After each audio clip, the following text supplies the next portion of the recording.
This is the Hidden Killers podcast with Tony Brueski. Featuring author, psychologist, and daily contributor, Shavaun Scott. Rex Heuermann and James Burke. Who's James Burke? Remember James Burke? James Burke was the former Suffolk County police chief that had a lot of accusations against him and a lot of charges against him as well. And he went to prison for some time for those charges.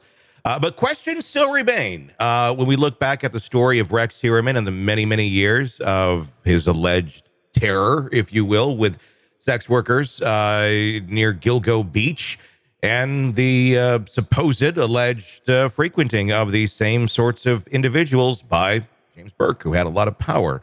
We're going to talk about that. Joining me to discuss, Shavaun Scott, psychotherapist and author. This is something where we don't have a lot of physical evidence anymore because time has obviously passed, but there's certainly a lot of questions that connect possibly James Burke to Rex Heuermann.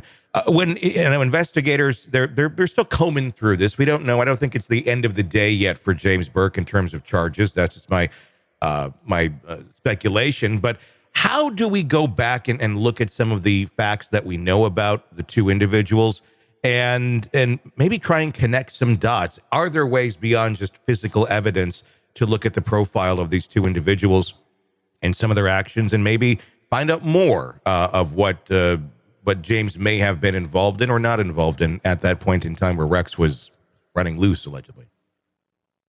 Yeah, I think it's hard, when you're doing this kind of historical analysis, but that's what investigators do. And you can get good investigators who go back and look for people, outside of the ones that have talked already and look for other people who may be willing to talk. And the more you get, the more you can start to connect the dots and possibly come up with something, of evidential value.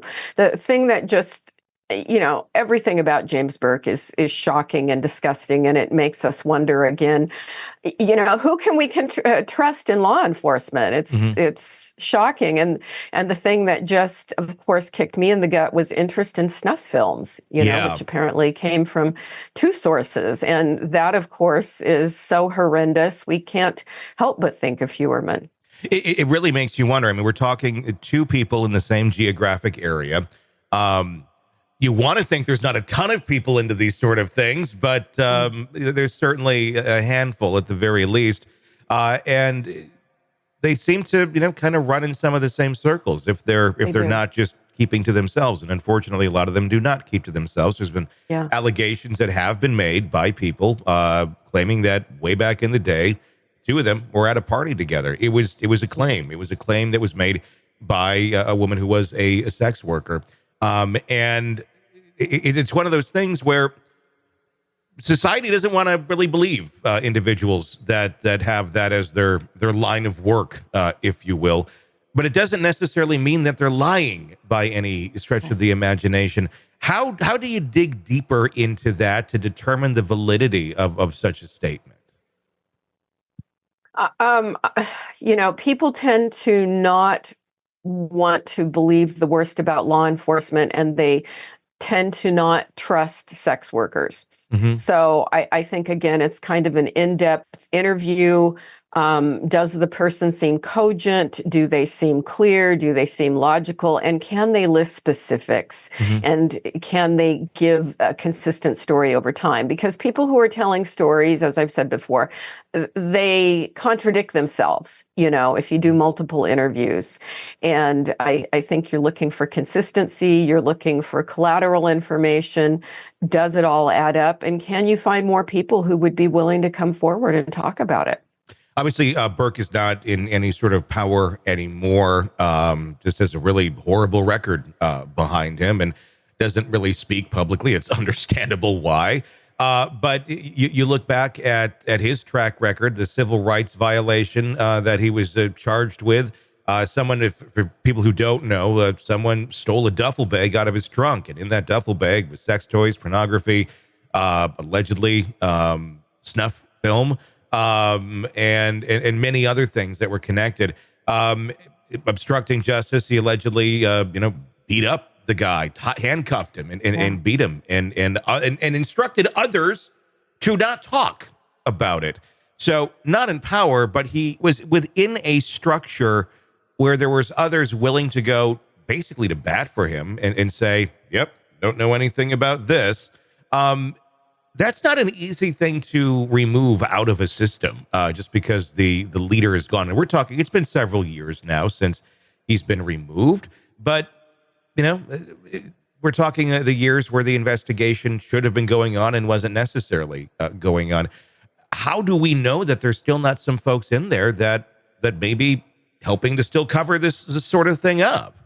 Yeah, I think it's a logical assessment to assume if this guy got away with any of that behavior for any period of time, that there were enablers there.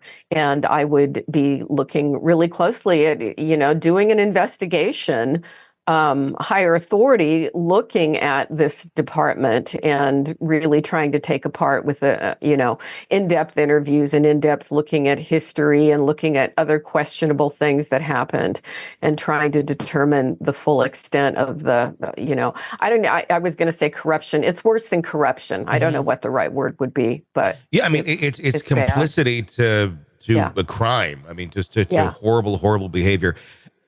And what's interesting about it is you go, okay, I mean, I've been in workplaces where there's been bad behavior and I've been the first sometimes to raise my hand and go to HR and be like, we got to look at this over here. Yeah. But a lot of people don't. I mean, and sometimes it's just as simple as I don't want to lose my job. And I get that.